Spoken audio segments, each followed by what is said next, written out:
ओ बड़े बड़े ले आओ जी। ओ निके नहीं बड़े बड़े पत्थर आना दो से तरह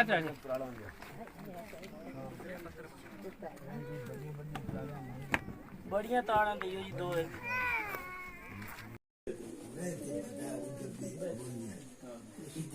शाम है इधर काम करे काम चढ़ेगी इंशाल्लाह मैं कोल वाला काम चढ़ेगी दुआ करो ना रखने तेरे काम से चढ़ेंगे दरिया लेना दरिया है खुला दरिया है मूल ना जल्दी आगे लेनिया दे तीर है भाई छोटी गल है अगर टूटी है तो तेरा घूमला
वसल्लम की मोहब्बत के अंदर गुजारी हो। और एक बात मैं आपको बताऊं, एक होता है सालिक और एक होता है मजलूब। मुझे जमात अहले सुन्नत की वजाहत और सराहत के साथ तर्जुमानी करनी है। सालिक उसे कहते हैं कि जिसके होश हवास बिल्कुल बरकरार रहें, और होश हवास बरकरार रहें और वो अल्लाह का वली हो। जैसे सैयदना सरकार गौसे आजम जिलानी, हजरत ख्वाजा गरीब नवाज, हजरत शेख सैयद अब्दुल कादिर जिलानी, और इस तरह बहुत से औलियाए कामिलीन हैं कि जो मुशाहिदा हक में भी हैं और उनके होश हवास बरकरार हैं। जो सालिक होता है वो अला कदमे रसूलिल्लाह होता है। इसलिए कि हमारे नबी मुकर्रम सल्लल्लाहु अलैहि वसल्लम ने जब हक का मुशाहिदा किया तो मुशाहिदा हक में भी होता है और उनके होश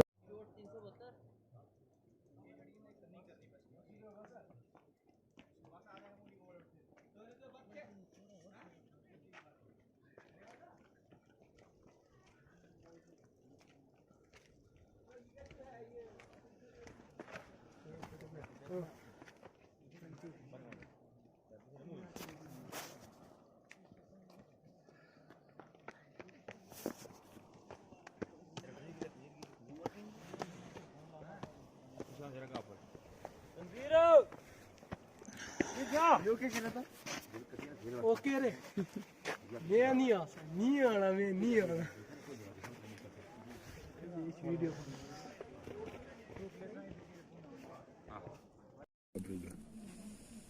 कपड़े बदलाना पता ही नहीं, कि धोना पता ही नहीं। कपड़े कभी किसी ने कहा मैं नवे कपड़े लावा तो किसी अमीर हूँ। किसी तो जगह ही छोड़ी ये आसमान कर सलाम अलैकुम।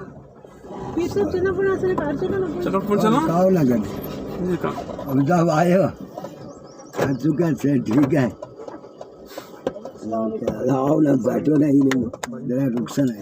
जी जी हाँ आओ ना उधर रुक सो अगर वापस मोड़ो हाँ वापस मोड़े इन गड्डी मोड़ ले वापस चलो मोड़ी आ जा चला पहुंची पता लग जाए बाबू क्या अच्छा अच्छा अच्छा